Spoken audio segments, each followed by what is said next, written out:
people don't trust companies, they trust people.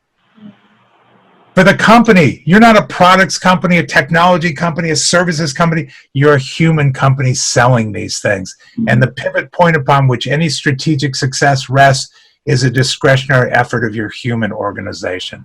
And finally, for the world, because let's face it, things are very weird out there right now. And we actually have every indication that they're going to get a whole lot weirder. We have the pleasure of welcoming Stan Slap today to our interview series. I'm Vanessa Rose from the peopleHum team. Let's begin with just a quick introduction of peopleHum. peopleHum is an end-to-end, one-view, integrated human capital management automation platform, the winner of the 2019 Global Cody Award for HCM that is specifically built for crafted employee experiences and the future of work.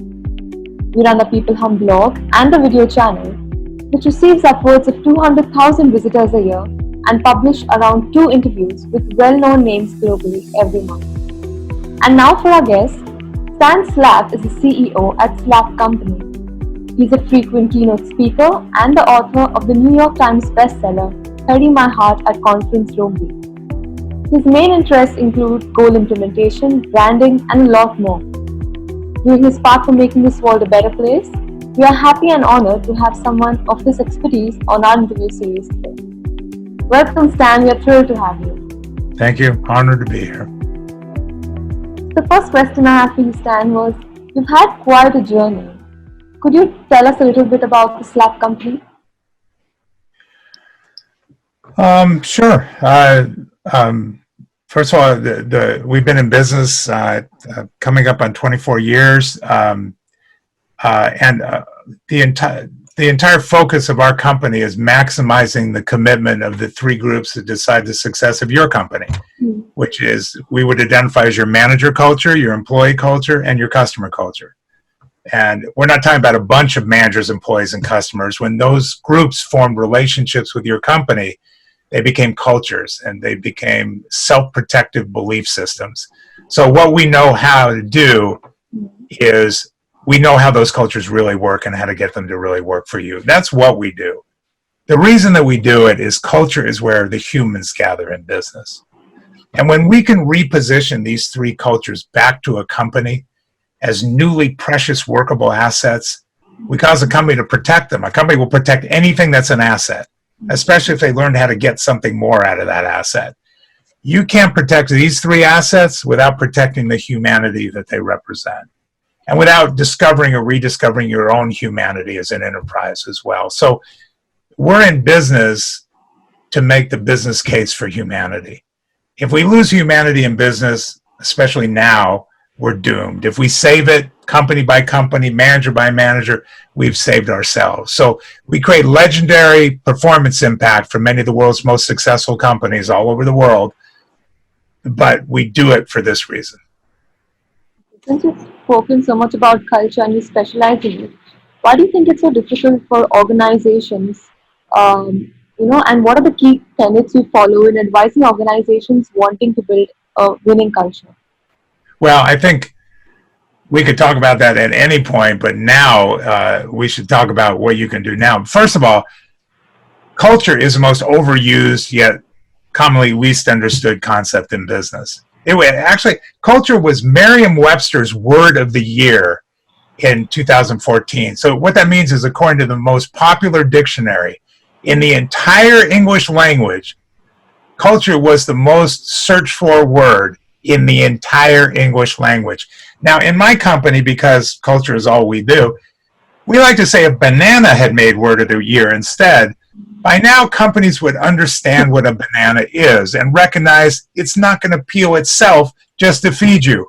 Okay? You actually have to know how to work the fruit, which doesn't sound right, but you know what I'm talking about. So culture has always been the true power.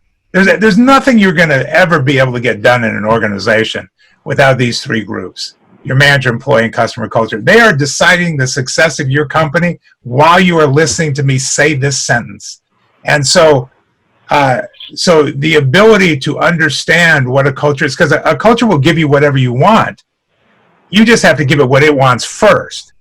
And respecting what it wants is the difference between its defiance and its compliance. I would say to you before I answer your specific question tactically, the big epiphany here is it is not the responsibility of your culture to understand the business logic. It is a responsibility of your business to understand the culture's logic.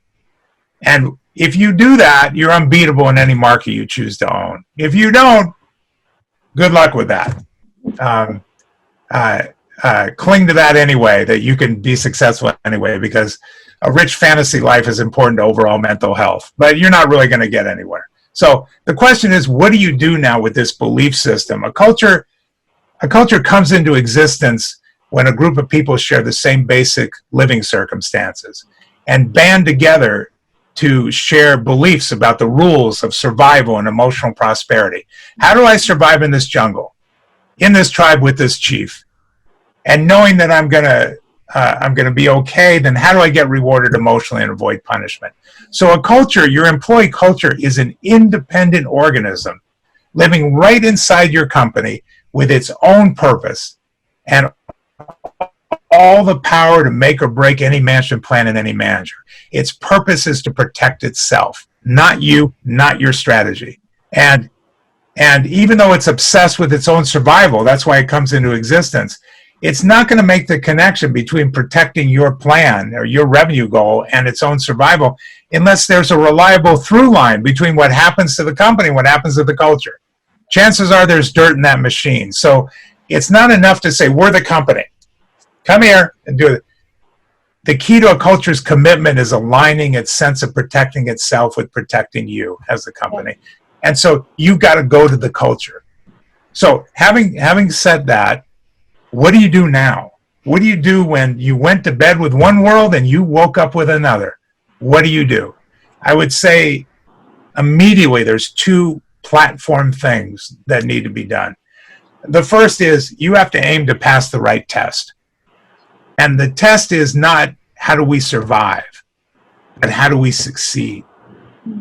How do we actually have our best years ever? How do we emerge stronger and faster and wiser than we have ever been? If you set the bench there and work backwards, that's very different from a hunkered down, limited, risk-adverse, depressed culture. So that's key. The second is you've got to create a culture of accountability. Now, there's no question. This pandemic and all the impact that it's had, this happened to you. It happened to your company. But once it's happened to you, what happens next is up to you. You've been served. And so if you allow your culture to start claiming external circumstances as an excuse for internal performance, you might as well give it up now. Because that creates a culture of apathy and victimization and non-accountability. That's so insidious that rooting it out is extremely difficult. It's going to haunt you long after this crisis passes. Now, the very best companies and the very best cultures hold themselves accountable for their successes as well as their vulnerabilities. They practice what we call an equation of accountability. We don't want to hear all these elegant, well-crafted excuses why whatever's gone wrong is not our fault. All we want to hear is this is what we did or didn't do equals this is what happened. That we can learn from. And so your culture has got to turn these circumstances into ferocious energy and a sense of accomplishment and fierce determination that really says this is who we are. This is how we take our sense of self. Couple of things about that. As I mentioned before we started this call, the only reliable prediction anybody is safe in giving is that any prediction stands a good chance of making you look like a complete moron, because we don't really know what's going to happen. Except this, we know that the biggest enemy that companies are going to have to face is weariness, absolute emotional exhaustion, as this just progresses. My wife told me the other day, we're doing great as a family. We're getting along, and our son's in school, and we're doing meal times, and this is great. I said, week 7 of 97 weeks, okay? Let's see what we're doing at week 37 when cannibalism is on the table as an option, okay? What's going to happen is that people are going to get exhausted at a deep spiritual level. And that's going to manifest as resignation and depression and detachment. We don't know what's going to happen as we go up and down. We're just not used to this. And so what has to happen is you have to give people the back energy. Energy is the antidote to weariness. You can't be both weary and energized at the same time. It's not possible. So if your culture feels everything is out of our control now, you have to give it something to control. Even if it's a little thing, a little project, a little goal. If they're saying we can't impact anything that is happening to us, you have to make that goal measurable. Look, you went from here to here, and this is what happened. If we can't take care of the people that are important to us, you have to give the ability to give to others. Here's what we're going to do for our customers. Here's what we're going to do for our community. Here's what we're going to do for ourselves. You have to do that. And so let me just stop there. Those are the two things I would say have to start. That's where you start. Okay? This is a very deep and a very insightful answer. Yeah, you're supposed to ask the right questions. So, Okay. what are your thoughts on building an effective employee brand for an emerging organization? Well, I would say, again, if we make this relevant to what's happening now, this is what we stand for. You know, when you're talking about a culture, context is everything for a culture. Because what a culture cares about most is its survival. So what it prizes is the surety of its environment. And it's so management is focused on success. It's always looking forward to see what can be sold next. A culture is focused on its survival. It's always looking backwards to see what happened to the last thing that was sold.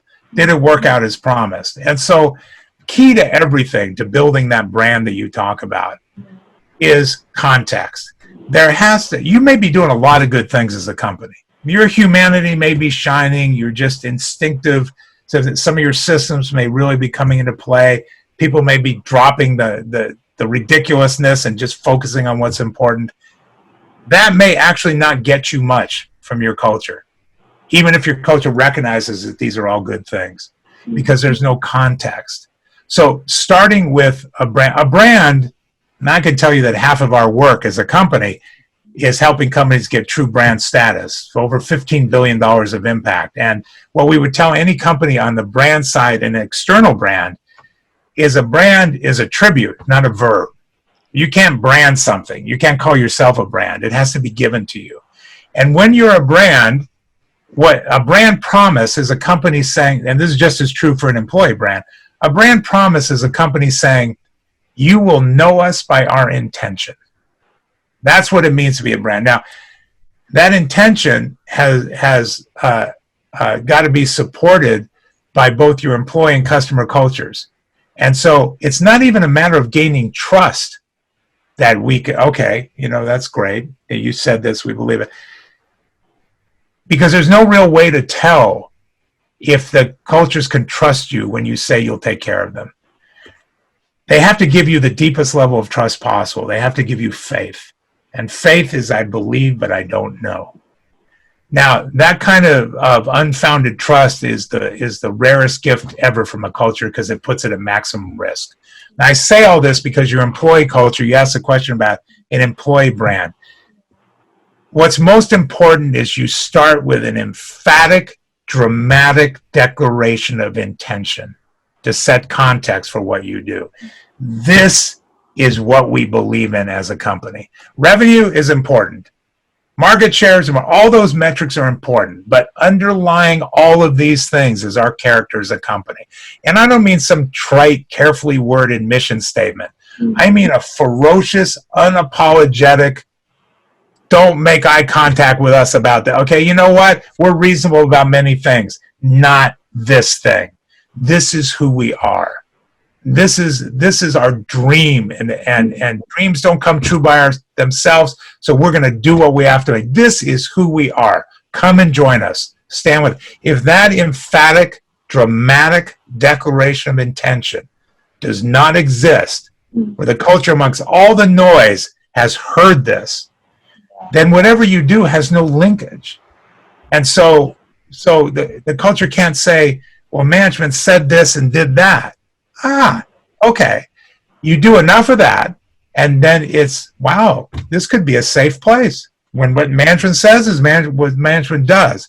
So what I would say to you is the very first thing is set context before you do anything else. The same way to create a brand externally, you would have to set that intention first.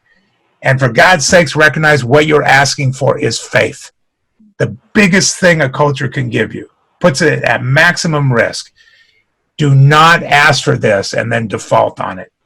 Hell hath no fury like a culture scorned. So if you're going to do this, do it with the executive team about their personal passions, things that they will naturally say, this is what's right with the world that must be protected. This is what's wrong with the world that must be corrected. I'll know if the perimeter is being breached here.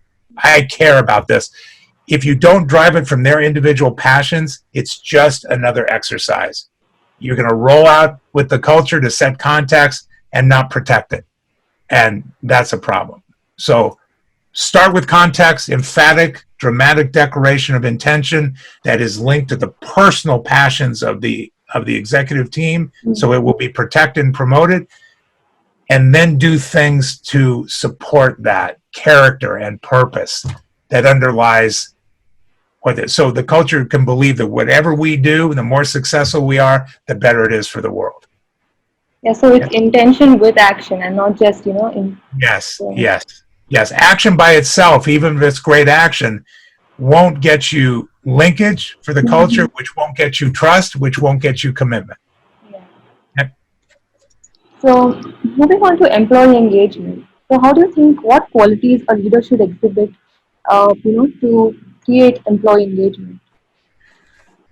Well, I think there's two things that really come into play right now. Again, making this as relevant as possible to what anybody listening to this is actually trying to deal with in their company.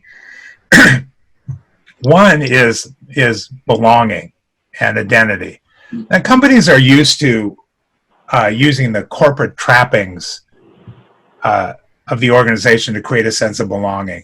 Especially, let's say you work for a big company.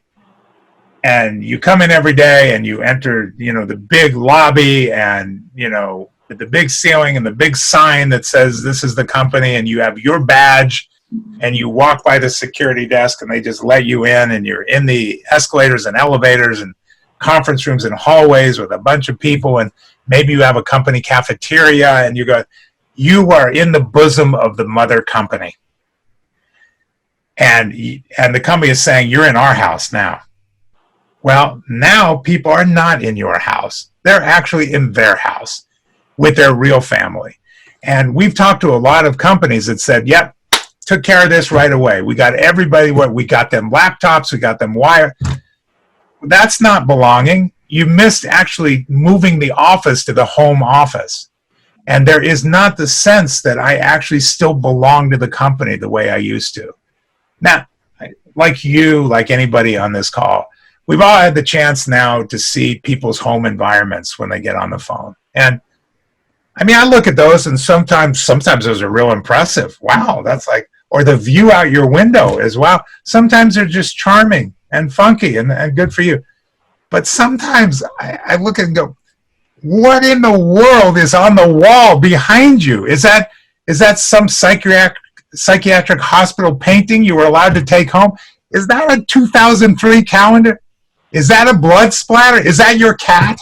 What is on the wall behind you? And people have not been able to convert that sense of belonging to the company. So as an example, if you did declare your intention and created a fiery manifesto, really just poetry about what you stand for, no apologies, have it printed as a poster. Let people be looking at that all day.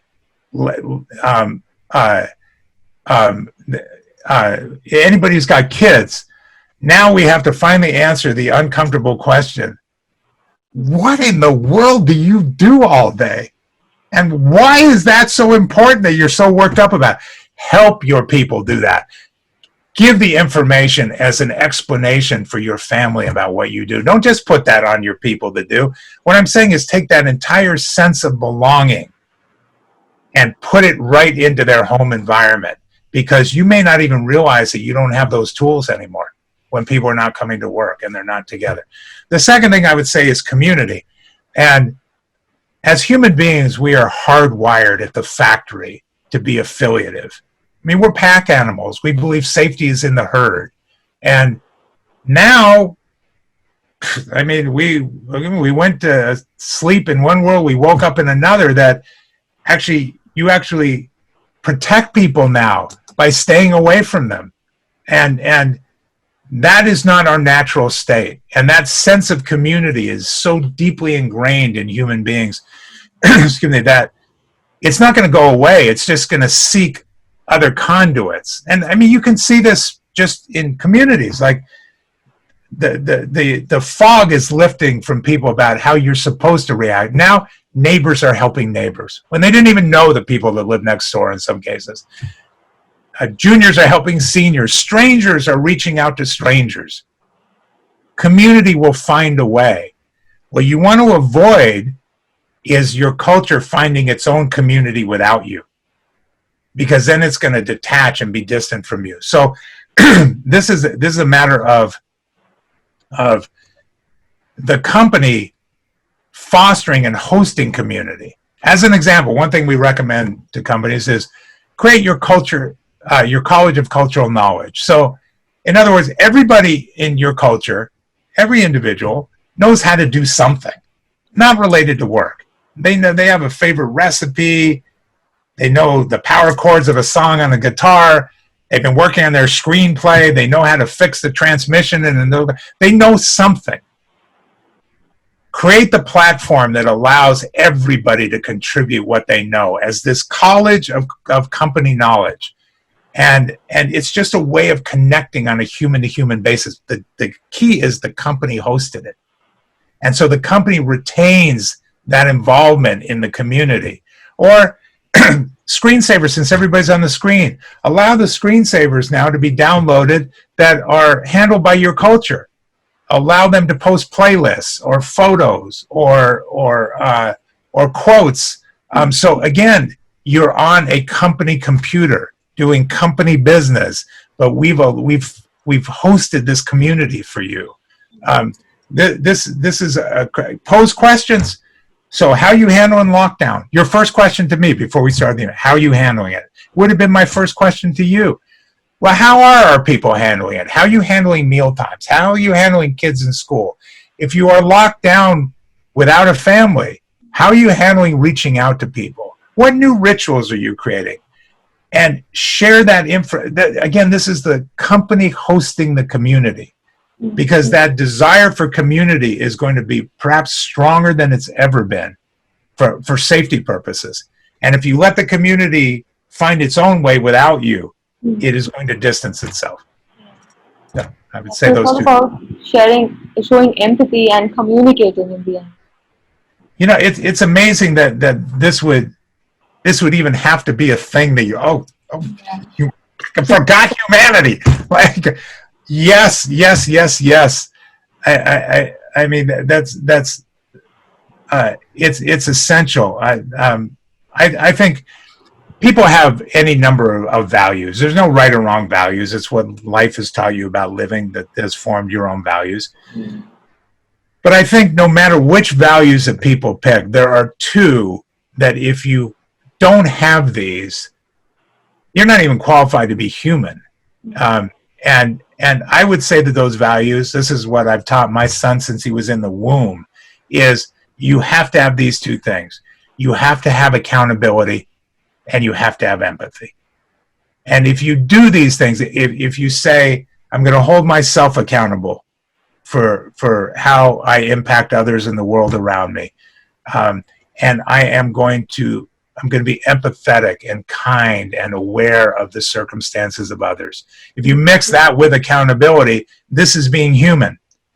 Being human in the best case of being human.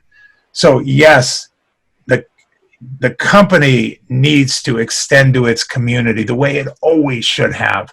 People need to be allowed to do this in the name of the company the way they always should have. Managers need to be able to do this with their employee cultures. Companies need to be able to do this to their managers.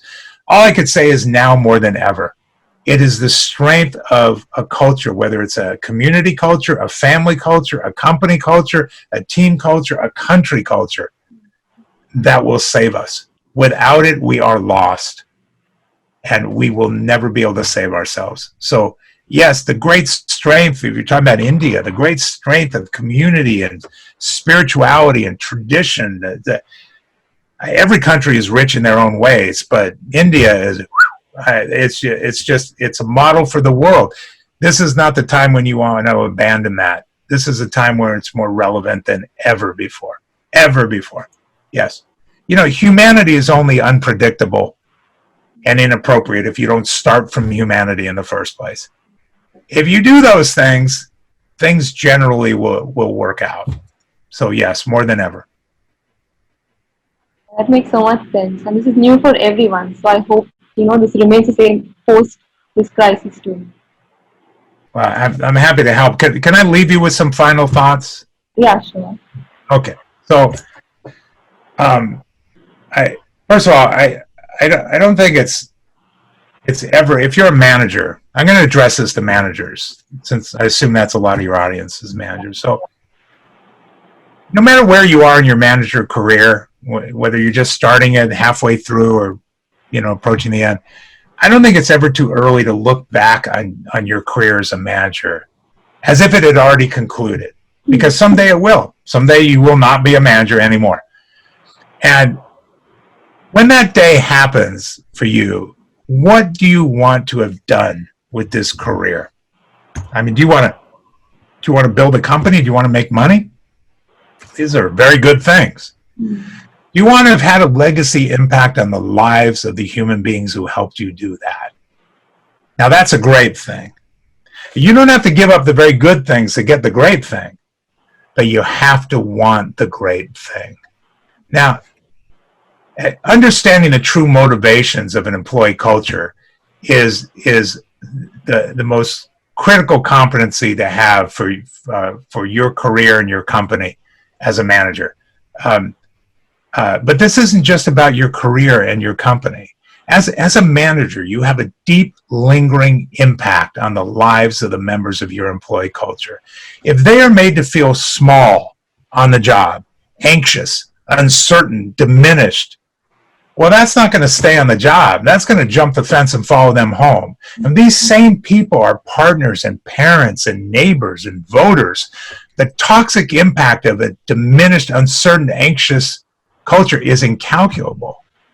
A culture's profound search for safety and meaning in an uncertain world is a reminder that we're all living in this world. We're all searching for the same thing. But treating your employee culture with empathy and grace is not simply a job performance tactic. It's a mirror that reflects your own true humanity. So my recommendation for you to wrap this up, the one recommendation I would give for any manager and every manager, for yourself, because it's your life that's at stake here. The time you're spending in the job, you're not getting that time back. Your life is happening to you right now. For your family, because the health of your family outside the job depends in large part on the health of your family inside the job. For your employees, because it's not easy working in environments of constant uncertainty and pressure with regular reminders of how little control you have over your work life. For someone who you only know as management. For your customers, because people don't trust companies, they trust people. For the company, you're not a products company, a technology company, a services company. You're a human company selling these things. And the pivot point upon which any strategic success rests is a discretionary effort of your human organization. And finally, for the world, because let's face it, things are very weird out there right now. And we actually have every indication that they're going to get a whole lot weirder before they get any better. Now, what is it that all the good people tuning into this video today in your respective organizations, what is it that you can do about the conditions that are affecting the world at large? Not much, except to extend your own humanity to the people that you are closest to, including the people you see every day, including your employees and your customers. So for all of those reasons, I urge you to be human first and a manager second. Wow, this was really nice. I'm honored to be on the call. Thank you so much for joining us for such a nice conversation. I really had a nice time. Me too. I appreciate it. It was good to meet you. Good to meet you too. All right, you all take care out there. Yeah, you take care too.